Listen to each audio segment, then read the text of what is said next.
जय गुरु जी। शुक्राना गुरु जी। सारी संगत को जय गुरु जी।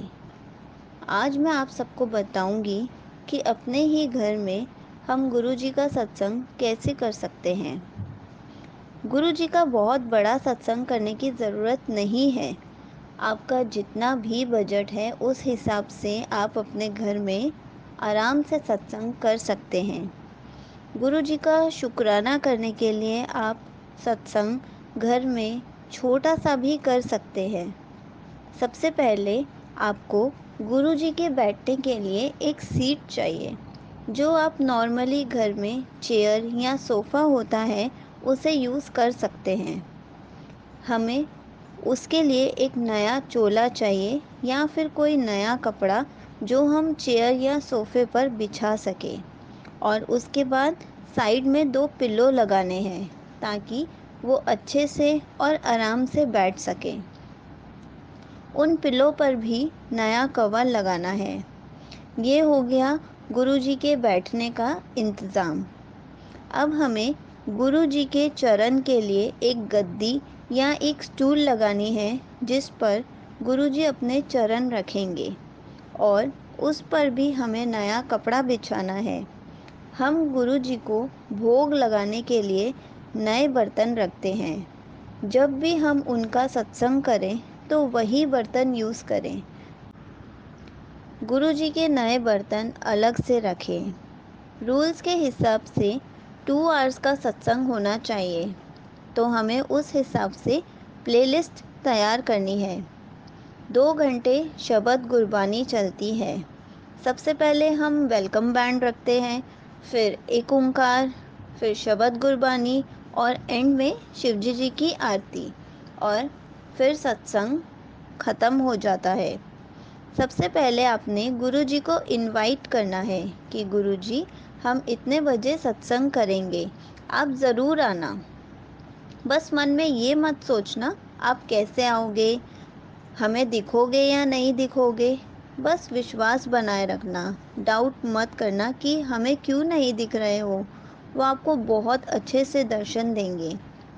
स्टार्ट ऐसे करना कि आप जब गुरु जी का वेलकम करोगे तो माथा टेक कर गुरु जी के लिए जल प्रसाद रखोगे, जोत जलाओगे, सारी चीज़ें ढक कर रखोगे। 10 मिनट के बाद चाय प्रसाद और स्नैक्स रखोगे। 10 to 15 मिनट्स के बाद गुरु जी के पास रख कर आप वापस ले लो और वो प्रसाद बाकी सब प्रसाद में मिलाकर सबको दे दो। और वो प्रसाद बिल्कुल भी वेस्ट नहीं करना है, क्योंकि वो प्रसाद हमारे लिए अमृत है, दवाई है, तो वेस्ट बिल्कुल भी नहीं करना है। और अगर हमने प्रसाद में कड़ा प्रसाद बनाना है तो उसे नंगे पांव खड़े होकर और सर को कपड़े से ढककर ही बनाना है, क्योंकि कहा जाता है कड़ा प्रसाद कभी भी बिना सर ढके और चप्पल पहन के नहीं बनाया जाता। और बनाते वक्त मुंह से गुरु जी या वाहे गुरु जी या शिवजी जी का नाम लेते हुए बनाना है। ऐसे वो कड़ा प्रसाद ब्लेस हो जाता है। और गुरु जी को वो कड़ा प्रसाद दो और एंड में आधे घंटे पहले गुरु जी के लिए जो भी लंगर प्रसाद बनाया है वो प्लेट में ढक कर वहाँ पर रख दो। लाइक चपाती, सब्जी, दाल, चटनी जो भी आपने बनाया है।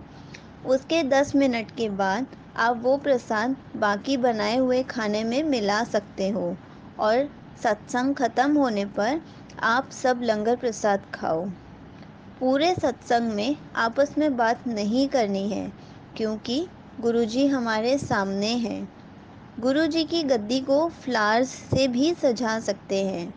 गुरुजी के आगे 2 साइड टेबल लगाओ और गुरुजी की राइट साइड में प्रसाद रखो और लेफ़्ट साइड में आप जो भी भगवान जी की मूर्ति रखना चाहते हो, जिनको आप बहुत ज़्यादा मानते हो, आप वो रख सकते हो। वहीं पर साथ में आपने दिया भी जलाना है। और ध्यान रहे, गुरु जी को जब भी फ्लावर्स लगाने हैं तो उनके चरण पर लगाने हैं, क्योंकि फूलों की माला हमेशा चरण पर ही लगाई जाती है।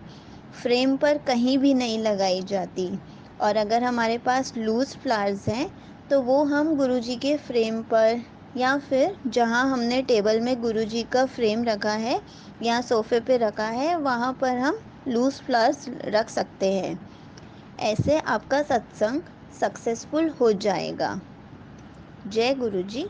शुक्राना गुरुजी।